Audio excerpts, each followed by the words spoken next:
Guna memutus mata rantai penyalahgunaan narkotika di kalangan remaja, pemerintah Kota Serang melalui bidang ideologi wawasan kebangsaan, Badan Kesbangpol menggelar sosialisasi intensif di tingkat sekolah menengah pertama.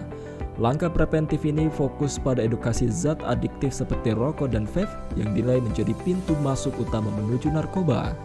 Bertempat di SMP Negeri 10 Kota Serang, Badan Kesatuan Bangsa dan Politik atau Kesbangpol Kota Serang melalui bidang ideologi dan wawasan kebangsaan menggelar sosialisasi anti narkoba kepada puluhan pelajar SMP dari perwakilan sekolah SMP se-Kota Serang pada Selasa 10 Februari 2026.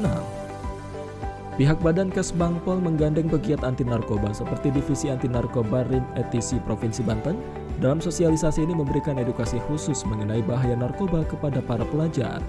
Kepala Bidang Ideologi dan Wawasan Kebangsaan Badan Kesbangpol Kota Serang, Dini Meitasari, menekankan bahwa usia SMP merupakan kelompok rentan yang perlu dibekali ketahanan diri agar mampu menolak segala bentuk godaan zat adiktif. Dini menjelaskan perceraian orang tua, pergaulan bebas, dan pembulian merupakan pintu masuk penyalahgunaan narkoba di kalangan pelajar. Sosialisasi ini bertujuan guna membangun kesadaran, menjaga ketahanan pelajar SMP dari pengaruh penyalahgunaan narkoba, dan untuk pengetahuan tentang bahaya penggunaan narkoba. Dini Meitasari berharap para peserta pelajar SMP dapat membentuk ketahanan diri agar bisa menolak narkoba.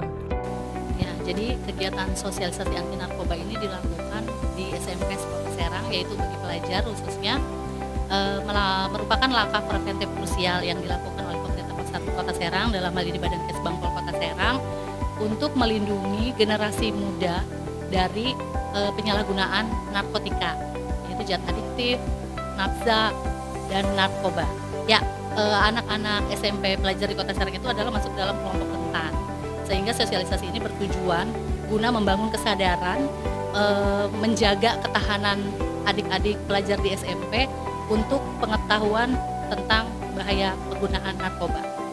Ya, harapannya dengan adanya kegiatan ini, adik-adik pelajar di SMP di Kota Serang dapat membentuk ketahanan diri agar bisa menolak pada narkoba. Selain narkotika yang kandungannya ada pada rokok dan rokok elektrik, sosialisasi ini juga menyoroti penyalahgunaan obat-obatan seperti Eximaru dan Tramadol, hingga penggunaan berlebih obat batuk dan obat mabuk perjalanan yang kerap dijadikan sarana untuk mabuk karena harganya yang terjangkau bagi pelajar. Rio Prayoga, pegiat anti narkoba di Banten, menjelaskan, sosialisasi kepada para pelajar harus sering dilakukan, terutama sosialisasi dan edukasi bahaya narkoba. Pelajar terpengaruh narkoba awalnya dari pergaulan dan rokok, kemudian untuk membentenginya, meningkatkan iman dan takwa, meningkatkan kepercayaan diri, memilih lingkungan untuk bergaul, harus juga banyak menyibukkan dengan hal-hal yang positif. Seperti ya yang kita ketahui, untuk generasi Gen Alpha, dengan materi yang disampaikan tadi untuk anak-anak SMP, sudah banyak yang mulai merokok, mulai pengertian vape yang masih minim. Bahwasannya tadi saya menanyakan vape itu rokok atau bukan, itu masih minim. Karena rokok dan vape adalah bagian dari narkoba. Kenapa saya bilang bagian dari narkoba? Karena vape dan rokok itu mengandung zat adiktif, zat yang membuat kecanduan atau ketergantungan. Pengalaman dari pribadi saya, di dahulu saya coba-coba itu terjerumus dalam peredaran gelap narkoba itu awalnya dari rokok.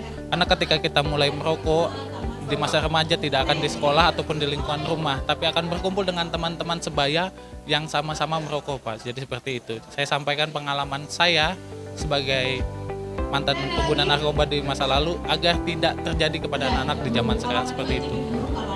Menanggapi hal tersebut, para pelajar berkomitmen untuk menjadi agen perubahan di lingkungan sekolah melalui kegiatan OSIS. Mereka berencana mengedukasi rekan sejawat dengan cara yang lebih kreatif. Baik, yang saya dapatkan dari tadi setelah sosialisasi tentang narkoba, bahaya narkoba untuk remaja, yang saya dapatkan itu adalah bahayanya narkoba untuk remaja. Bahaya narkoba untuk remaja terbagi menjadi dua, bahaya fisik dan juga mental, yang akan dijelaskan oleh rekan saya. Dari sosialisasi tadi, kami bisa lebih mengetahui apa itu bahayanya narkoba, serta dampak-dampaknya dan ciri-ciri orang pengguna narkoba. Tim Liputan Banten TV dari Serang memberitakan.